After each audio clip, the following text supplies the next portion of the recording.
So yun po mga ka-dollars, magandang hapon sa inyo. Ngayon ay araw ng 28, 28th of August 2023. Nandito na naman tayo sa isang update ng ating How to ADU. Ito, nasa Unit 3 tayo. Ito yung garage conversion natin. um, pero pero iibahin natin ang style natin ngayon. Dito tayo lagi nagsisimula.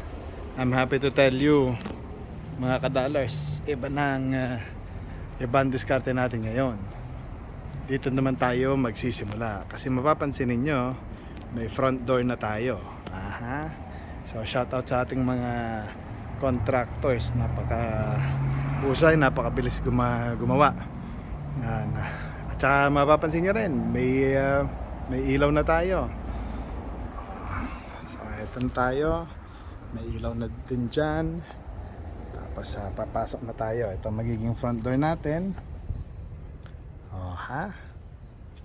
Pagpasok mo dito, ito na yung ating living room. Ano ba mga update natin? Mula from the top, simula tayo sa taas. Yung mga ilaw natin, hindi lang naka-install, kundi gumagana na.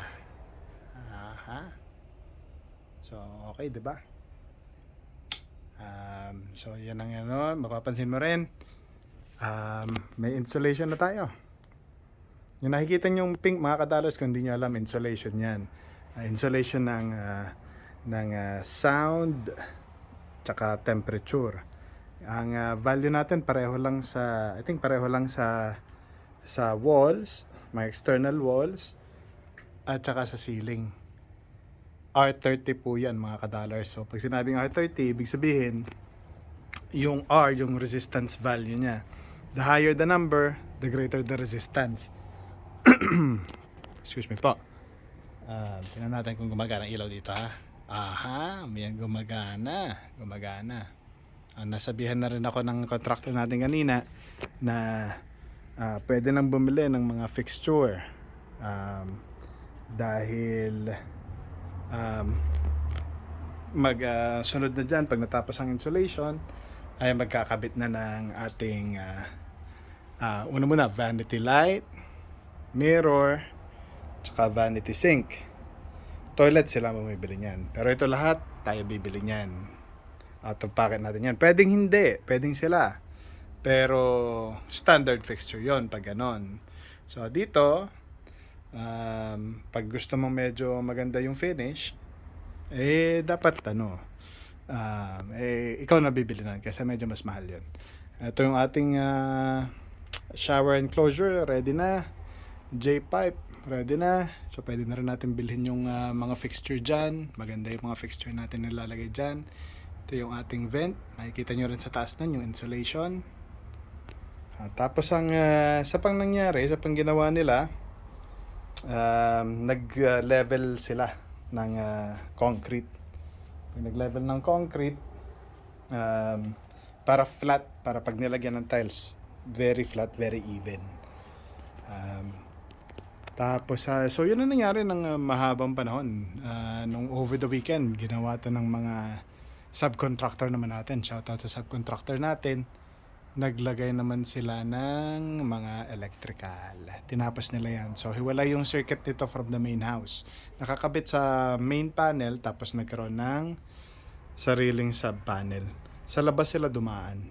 Hindi mo makikita dito, pero throughout the perimeter ganyan. Tapos dito sila somewhere dito pumasok. Dun ito. Yan o. Itong line na to bumaba, tapos pumunta sa ating sub panel.